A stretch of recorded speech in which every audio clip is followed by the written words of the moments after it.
Cela fait 4 ans que je suis votre archevêque, puisque j'ai succédé à Monseigneur Garnier le 15 août 2018. En découvrant le diocèse, je me suis rendu compte combien les communautés chrétiennes étaient en quête d'un nouveau souffle et étaient attentifs à revenir vers le Christ, à revenir vers l'évangile du Christ pour porter cette bonne nouvelle.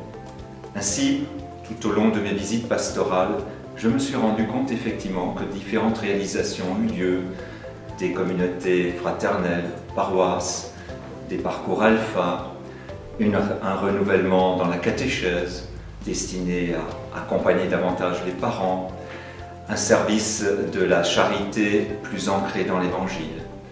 Et cela m'a permis d'écrire la première lettre pastorale qui est intitulée « La mission d'annonce de l'Évangile » et qui naturellement médite l'annonce que chaque apôtre doit faire au monde et qui est enracinée dans l'appel de Jésus « Allez de toutes les nations, faites des disciples ».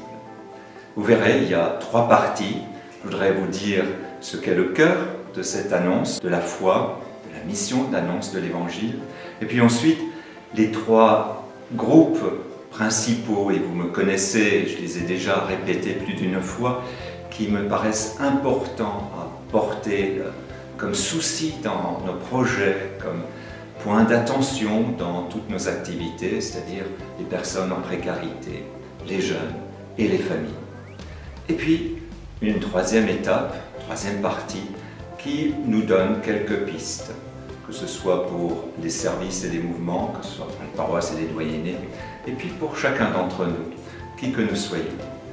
J'aimerais aussi vous dire combien cette lettre pastorale me tient à cœur, puisqu'elle est située au moment même, elle vient au moment même où nous avons lancé l'équipe de conversion missionnaire, qui sera sous la responsabilité de Vincent Simura et de toute une équipe, et qui viendra aussi porter, accompagner, ouvrir largement cette perspective de l'annonce faite à tous ceux qui le désirent, l'annonce du Christ. Et donc, soyez avec moi dans cette joie, dans l'action de grâce, pour tout ce qui se fait déjà dans le diocèse, pour cette annonce du Christ.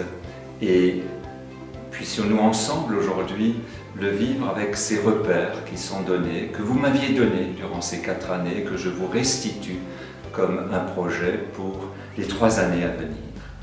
Pour ceux qui n'auront pas tout de suite le temps de lire la lettre, il y a à la fin une reprise des points essentiels en 10 points pour devenir disciple missionnaire.